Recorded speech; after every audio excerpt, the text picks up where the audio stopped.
For this, you're going to need some beads, some embroidery floss, a crochet hook of smaller size, and a pair of really sharp scissors. Usually these are ones I've only used for cutting yarn or cutting fabric. So the reason why I chose these beads, obviously I liked the color and that they don't really look like kid beads, but another thing I loved is the double holes. That will make them stay upright on your projects, so that's pretty important.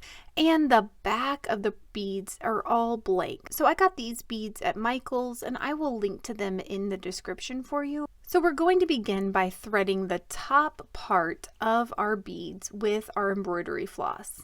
And one thing that makes this a little easier is if you put a little bit of water at the end of your floss and just sort of twist it. And we're going to string these in reverse order. So I'm starting with my last letter first. If you accidentally have some bunching, go ahead and pull this out nice and flat and then move your beads and cut off your strands here.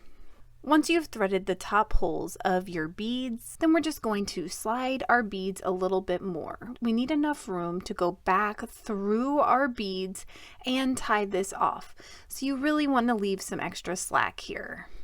Now it's time to figure out where you want to place your beads. So the best way to center is just to find 2 loops wider than your letters to work in. So these are going to be my 2 loops right here, and you can slide something in that to mark it if you need to, but we're going to just slide our crochet hook through our little opening here where we want to slide our beads. And we're going to draw our embroidery string to the back of our project. And from here, I'm going to work in the next opening over and I'm going to draw my embroidery floss back through.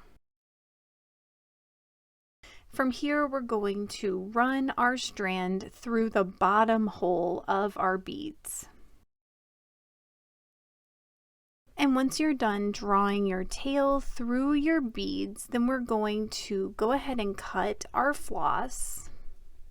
And we're going to draw our 2 tails to these 2 holes right here next to each other near the ends of our beads. The one that we talked about earlier and the one to the inside of that. Mostly we're just going to make sure that we don't have any slack, and then we're going to tie our 2 tails together. And make sure you're doing this on the inside of your project.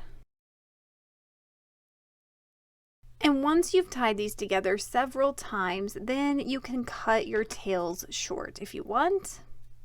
And now you are done adding your personalized beads. And if you're interested in more tutorials like this for these sort of crochet project add-ons, let me know in the comments below. If this video helped you, please give it a like and consider subscribing to my channel, Crochet with Julie. Thank you so much for working with me, and I hope you have a wonderful, awesome day.